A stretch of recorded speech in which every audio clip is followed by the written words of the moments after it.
Seigneur, nous te disons notre joie et notre reconnaissance pour Lina, qui vient de recevoir le signe de ta grâce. Nous te prions pour elle et pour sa famille. Nous te remercions pour notre propre baptême et pour la fidélité de son amour. Amen.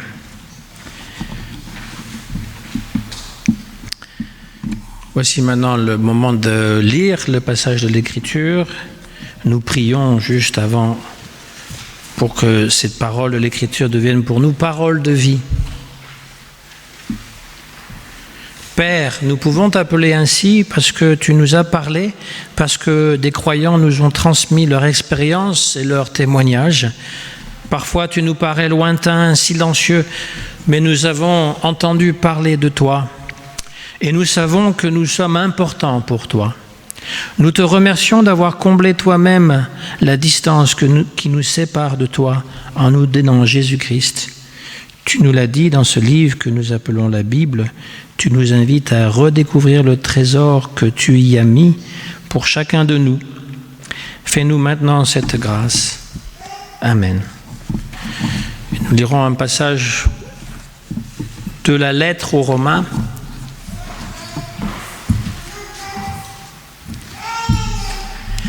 Chapitre 11, c'est bien ça? Oui, des versets 11 à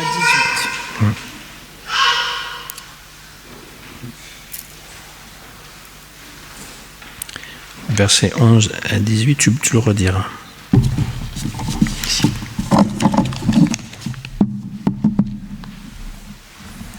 Bonjour, alors nous lirons ce matin dans la lettre aux Romains, au chapitre 11, des versets 11 à 18.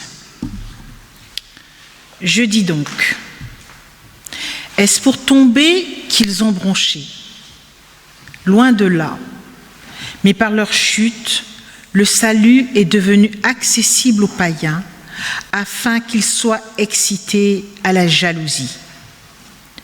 Or, si leur chute a été la richesse du monde et leur amoindrissement la richesse des païens, combien plus en sera-t-il ainsi quand ils se convertiront tous? Je vous le dis à vous, païens, en tant qu'apôtre des païens, je glorifie mon ministère, afin, s'il est possible, d'exciter la jalousie de ceux de ma race et d'en sauver quelques-uns. Car si leur mise à l'écart a été la réconciliation du monde, que sera leur réintégration, sinon le passage de la mort à la vie? Or, si les prémices sont saintes, la masse l'est aussi. Et si la racine est sainte, les branches le sont aussi. Mais si quelques-unes des branches ont été retranchées, et si toi, qui étais un olivier sauvage, tu as été greffé à leur place et rendu participant de la racine nourricière de l'olivier, ne te glorifie pas aux dépens de ces branches. Si tu te glorifies, sache que ce n'est pas toi qui portes la racine, mais que c'est la racine qui te porte.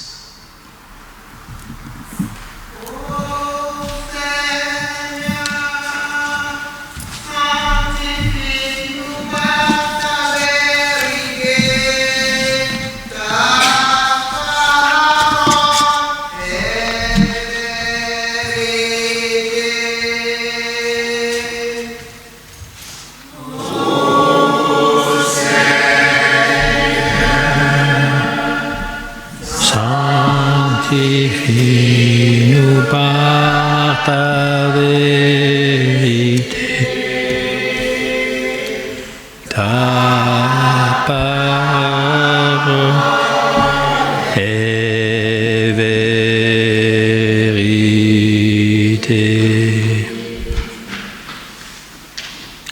Alors avant sa conversion, Paul ne voyait dans l'humanité que deux catégories, à savoir les juifs et les non-juifs. Paul était un pharisien zélé et disciple du rabbin Gamaliel. Et pour lui, à l'époque, lorsqu'il persécutait les chrétiens, il était convaincu que la mission du judaïsme, c'est de faire connaître le Dieu unique au monde entier. Et il va être complètement transformé sur la route de Damas. Il va voir une vision donc du Christ ressuscité, au point même qu'il va perdre la vision. Pendant 3 jours, il sera aveugle par la lumière, donc Jésus lui parle à travers une lumière, et il va devenir un chrétien zélé. Il est passé d'être un pharisien zélé à un chrétien zélé qui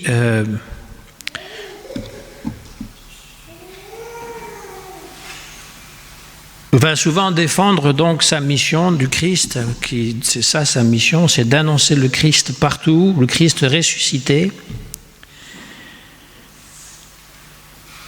aux païens, ce qu'on appelle les païens, les non-juifs, et aussi pour convertir les juifs. Et donc dans la lettre aux Romains, mais aussi dans d'autres lettres, il nous fait part de sa déception que en fait les Juifs ne se sont pas convertis comme il aurait voulu. Et il va même utiliser une critique assez violente face à la religion juive et aux Juifs en général, en raison de ce refus. Donc il va dire que la loi, c'est-à-dire la loi donnée par Moïse est périmée, qu'elle ne peut jamais être accomplie au complet, qu'il y a trop de détails, qu'il y a trop de choses qui sont demandées, c'est impossible de le faire. Et qu'ils sont infortunés parce qu'ils ne sont pas reconnus Jésus comme le Messie. C'est le discours de Paul qui a vécu aussi à cette époque un peu troublée en Palestine, Israël, occupée par l'armée romaine, qui a eu des difficultés avec ses coreligionnaires. Dans les synagogues, il s'est fait arrêter, il s'est fait fouetter. Et son discours, qui était adressé aux chrétiens de l'époque, malheureusement est devenu le discours de beaucoup de chrétiens. Et c'est quelque chose qui m'a toujours à la fois surpris et chagriné durant toute ma vie, et déjà à partir de l'adolescence, de voir l'intransigeance et l'ignorance des deux liées à la religion juive de la part des chrétiens. Encore aujourd'hui, j'entends des gens qui disent que les Juifs, c'est compliqué et qu'ils suivent beaucoup de règles impossibles à suivre, qu'ils se sont pas... Pourquoi ils n'ont pas accepté le Messie? Et donc, il y a cette espèce d'intolérance que j'ai constatée toute ma vie, en discuter avec d'autres personnes chrétiennes, et y compris dans mon ministère pastoral. Et moi qui suis pasteur, j'ai passé mon temps à défendre les Juifs. D'abord parce que Jésus était juif, et il est toujours resté. Il n'a jamais renié sa religion, contrairement à ce qu'on pourrait croire. Ensuite, comme le dit ici l'apôtre Paul, qui n'a pas été très bien compris, il prend le symbole de la greffe. Alors, même si sa façon de décrire la greffe n'est pas tout à fait exacte, l'idée c'est qu'il y a une racine souche sur laquelle est greffé quelque chose. Et donc, la racine souche, c'est quand même le judaïsme, l'Ancien Testament, sur lequel a été greffé les 2 autres religions monothéistes, à savoir le christianisme, c'est quand même la religion la plus proche du christianisme, et l'islam plus tard. Je me rappelle une fois, lorsque j'étais à Dreux, c'était lors du Ramadan, donc à la fin, pas la fin, mais le soir tombé, donc on était en plein Ramadan, on avait été invités, toutes les communautés religieuses, pour le repas. Et donc il y avait des juifs, il y avait des chrétiens et des catholiques, protestants. Moi je représentais les protestants et des musulmans bien entendu. Et donc chacun d'entre nous avait été invité à parler.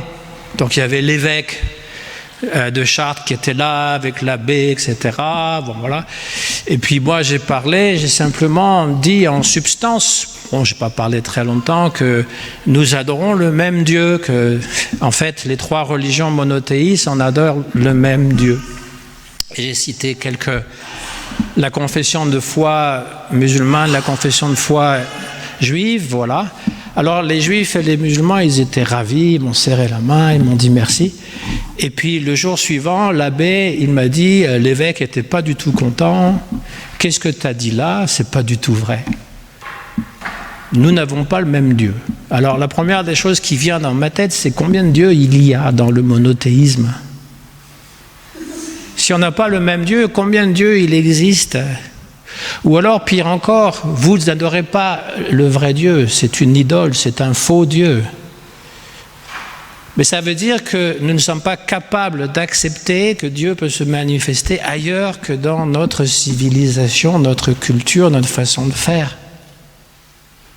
C'est quand même assez terrible qu'au XXIe siècle, on ait toujours cette mentalité-là. Et puis, si ce n'est pas le même Dieu, alors pourquoi l'Ancien Testament est toujours dans la Bible? Pourquoi on a gardé l'Ancien Testament qui parle de ce Dieu d'Israël qui communique avec ses enfants, avec les patriarches, avec Moïse, tous ceux qui ont annoncé la venue d'un Messie? Et puis,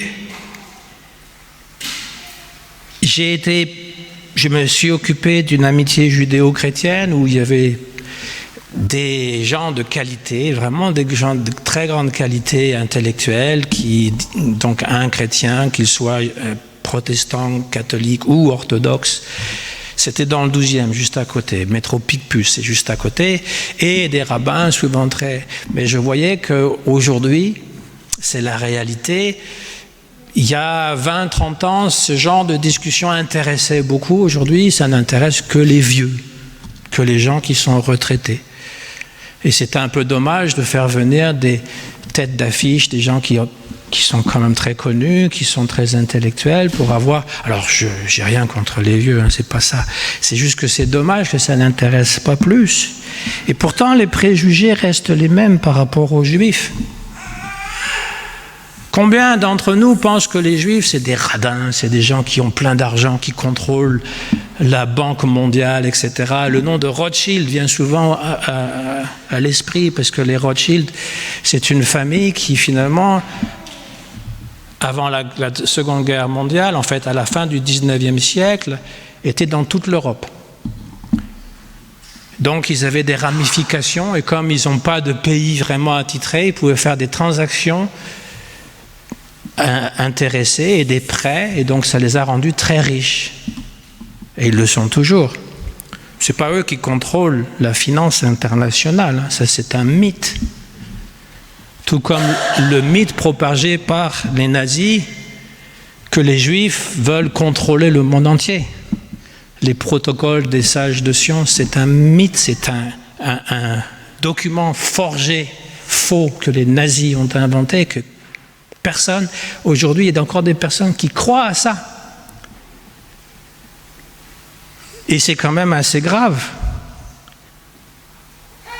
On oublie aussi que parmi les Juifs, il y a des gens comme Oppenheimer, il y a ce film qui vient de sortir.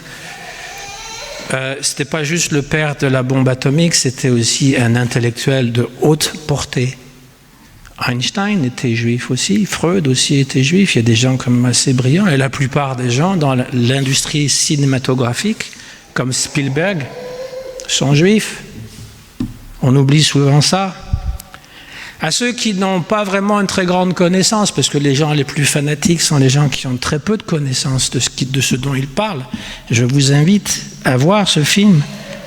Ils sont partout. De Yvan Attal, qui est paru, c'est un film français, hein, en 2016, qui montre un petit peu tous ces préjugés ridicules, que les Juifs sont riches, que les Juifs sont les plus intelligents, que les Juifs contrôle tout, avec une sorte d'autodérision qui est assez intéressante. Et donc ici, nous avons ce Paul qui nous parle de la greffe, qui nous rappelle finalement, d'ailleurs le texte que nous avons lu, il commence avec « Est-ce que Dieu a rejeté son peuple ?» Loin de là. « Car moi-même je suis israélite de la postérité d'Abraham, de la tribu de Benjamin. Dieu n'a point rejeté son peuple qu'il a connu d'avance. » Et donc ça veut dire que même dans la croyance chrétienne, il y a quand même la croyance que les Juifs restent quand même ce peuple, non pas élu. Encore une fois, on dit ils sont fiers d'être le peuple élu. Non, mais qui a répondu à l'appel d'un Dieu unique et qui a aussi fait en sorte que ce Dieu puisse s'universaliser. Alors, le christianisme, quelle est la grande différence avec le judaïsme? En fait, la grande différence, c'est un nom. N-O-M, comme tout à l'heure on a présenté Léna, le nom, c'est un nom. C'est Jésus-Christ. C'est la seule différence qui existe. Et encore, c'est ce Jésus-Christ perçu par les chrétiens comme étant l'envoyé, le Fils de Dieu. Parce que quand je parle à des Juifs et que je dis Jésus était Juif, ils n'ont aucun problème à l'accepter. Aucun. Même s'il était rabbin aussi, parce que souvent on l'appelait rabbin. Par contre, le Fils de Dieu, le Messie, là ils ont des difficultés, on peut les comprendre.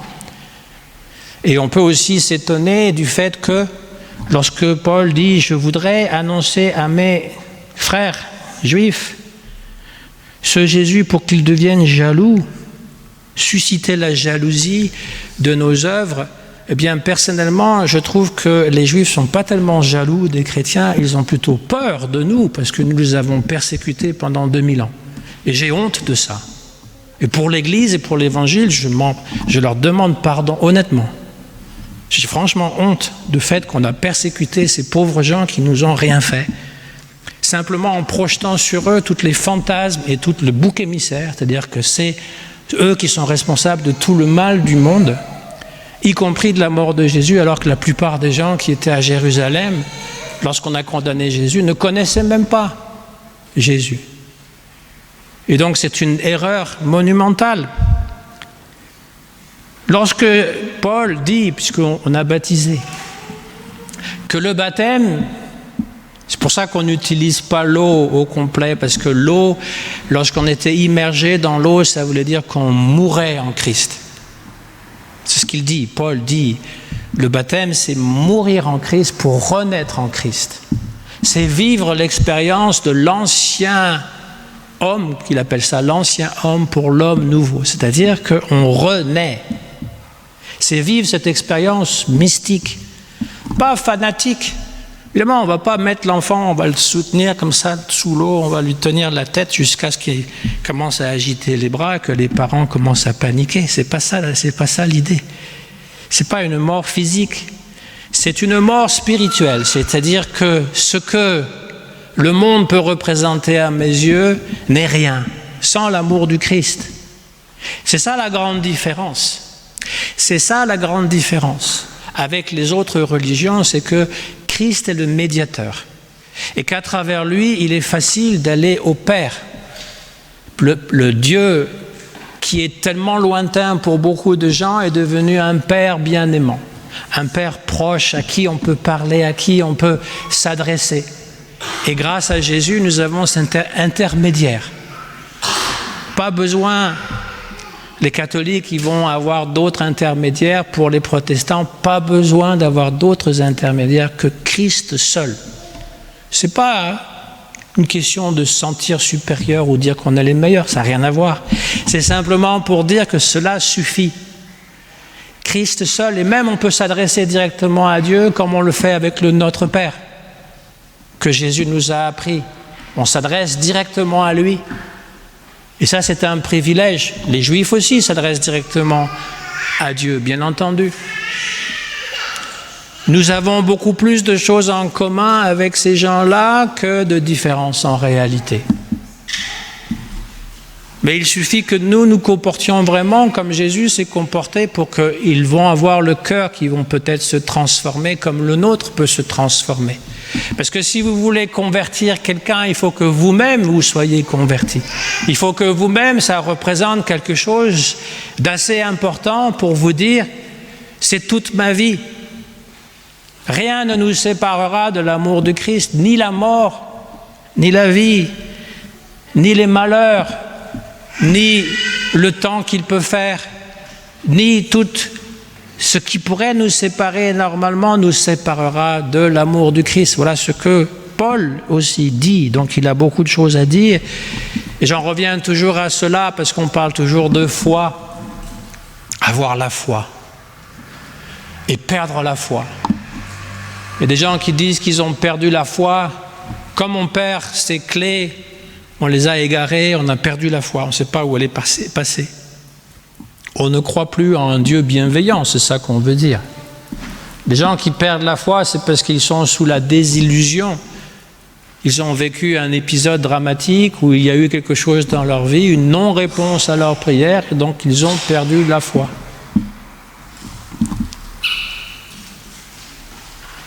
Mais la foi, c'est comme Paul a vécu une rencontre assez impressionnante pour changer notre vie. Une rencontre. La vie est faite de rencontres. La vie est faite d'expériences. Nous avons des rencontres agréables et des rencontres désagréables. Nous avons des expériences qui vont nous marquer, des expériences qui vont nous marquer pour le bien, qui vont nous marquer pour la souffrance qu'elles vont nous causer. Et c'est ça qui, au final, est important. Quel est mon cheminement? Comment je me rapproche de ce Dieu qui veut me donner que du bon? Je ne sais pas quelle sera la vie de Léna, je ne sais pas, je ne peux pas dire. Tout ce que je lui espère, c'est d'être heureuse, bien entendu, de connaître aussi un sens à son existence et d'établir ce lien avec Christ. Un jour, elle comprendra, elle vivra cela, cette rencontre. Il y a déjà eu une rencontre. Le baptême, vous savez, ça s'est fait très rapidement. Ce n'est pas les quelques gouttes d'eau qui ont transformé votre enfant. Mais c'est un événement quand même, un rite de passage, comme on disait, pour pouvoir accéder à quelque chose de nouveau. Et ça se cultive. C'est pour ça qu'il est important de donner une éducation religieuse aux enfants. Ce n'est pas les contraindre. Il y a cette mode qui dit « Ah ben moi je laisse mon enfant libre, il fera ce qu'il voudra ». Je demande aux parents, Jonas, si tu avais dit à ta fille « Tu iras à l'école quand tu voudras ». Tu penses que Valentin, si tu lui dis « Tu vas à l'école quand tu veux », ça ne peut pas marcher comme ça. Donc, il décidera s'il veut suivre une instruction religieuse, mais non, il faut le lui donner, il faut la donner, cette instruction religieuse, même si elle est simple. Raconter des histoires, il existe tellement de beaux livres maintenant, la Bible racontée pour les enfants. Les enfants, ils aiment les histoires. Il suffit de leur lire. Au lieu que ce soit, vous pouvez lire Blanche-Neige, c'est pas grave, Blanche-Neige, le petit chaperon rouge, tout ça, mais aussi les livres de la Bible, parce que ça sera une nourriture. Et les enfants, ils sont très réceptifs à ça. Plus tard, quand ils arrivent vers la puberté, ils disent « Oh, c'est pas vrai tout ça, c'est n'importe quoi ». Oui, alors il faut leur discuter de l'homme Jésus. Qu'est-ce qu'il a fait avec ses compatriotes? Qu'est-ce qu'il a agi? Il a fait du bien autour de lui, il a guéri les malades, il a accueilli ceux qu'on rejetait. Il a été humaniste, et ça, les adolescents, ils peuvent très bien s'identifier à quelqu'un qui est humain, qui est juste. Ils peuvent très bien s'identifier à ça, et c'est ça qu'il faut leur instruire. Et éventuellement, ils pourront faire la confirmation de dire « Oui, je crois en Jésus-Christ » avec leurs propres mots, ce que ça peut vouloir dire pour eux. C'est ça qui est important. Quand Jésus demande à ses disciples « Qui dites-vous que je suis ?» les disciples disent différentes choses. On retient seulement ce que Pierre a dit « Tu es le Christ, le Fils du Dieu vivant ». Et on pense que ça, c'est la bonne réponse. Mais en fait, quand Jésus demande « Qui dites-vous que je suis ?», il demande à chacun des disciples, chacun des chrétiens. Et c'est à nous de répondre avec nos propres mots qui il est. C'est ça qui est important. Qui il est. Aujourd'hui, le texte de l'Évangile parlait de Jésus qui accueillait une femme cananéenne. C'est une femme cananéenne, donc une non-juive. Et elle avait appris que Jésus guérissait. Et sa fille est très malade. Comme les parents sont très attachés à leur enfant, elle lui adressait une prière. « Jésus, fils de David, aie pitié de moi ». C'est une prière que les orientaux ils récitent sur leur chapelet. Ça s'appelle la petite prière du cœur. C'est une prière qui est répétitive. « Jésus, fils de David, aie pitié de moi ». Vous pouvez même, dans les moments difficiles, l'invoquer. C'est très simple. Et au départ, il dit « Je ne suis pas venu pour les étrangers, je suis venu que pour la maison d'Israël ». Et il va même dire « Il n'est pas juste de donner du pain aux petits chiens ». Et elle, la femme, au lieu de se sentir offusquée en disant « Qu'est-ce que c'est que ça ? Il me traite de chienne », elle va répondre « Même les petits chiens mangent les miettes du pain qui tombent à terre ». Et Jésus est tellement impressionné que lui se convertit. C'est lui qui se convertit en disant « Ta foi est grande, ta fille est sauvée ». Et il a donc décidé de prêcher à d'autres personnes que les Juifs à ce moment-là à cause de cette femme. C'est pour montrer que nous sommes dans une relation et que quelqu'un qui insiste auprès de Dieu, auprès de Jésus, obtient aussi satisfaction. Mais il faut que cette relation soit établie. Et même s'il avait l'idée de faire ceci, il pourra faire cela. C'est ça le message qui est donné aujourd'hui, de faire accueil. L'Église est un endroit, en fait l'Église ça vient du grec ecclésia qui veut dire appeler. Elle appelle tout le monde, qu'il soit juif, chrétien, qu'il soit gaulois ou non gaulois. Et il les appelle pour pouvoir recevoir cette nourriture, cette certitude que nous sommes chacun fils et filles de Dieu et donc nous ne sommes pas mortels voués à la mort et à l'oubli. Au nom du Christ. Amen.